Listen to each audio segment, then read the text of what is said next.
அதே போல் அவங்களுக்கு இன்னும் 18 வயசு ஆகலையே, அதுக்குள்ளே எப்படி கல்யாணம் பண்ணீங்க அப்படின்னு கேட்ட கேள்விக்கு அவங்க ஆதார் கார்டிலேருந்து எல்லா ப்ரூஃபும் வந்து சப்மிட் பண்ணியிருக்காங்க ப்ரெஸ்க்கு முன்னாடி.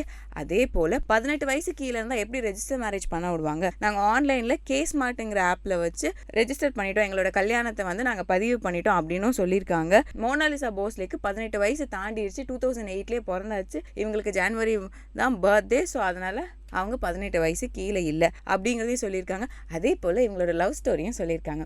6 மாதத்துக்கு முன்னாடி ஒரு பட பூஜையில் சந்திச்ச இவங்க மோனாலிசா போஸ்லேக்கு அவங்க மேலே காதல் வர இவங்க போய் ப்ரப்போஸ் பண்ண அந்த காதல் தொடர்ந்து போகிறப்போ இன்னொரு விஷயம் வந்துச்சு.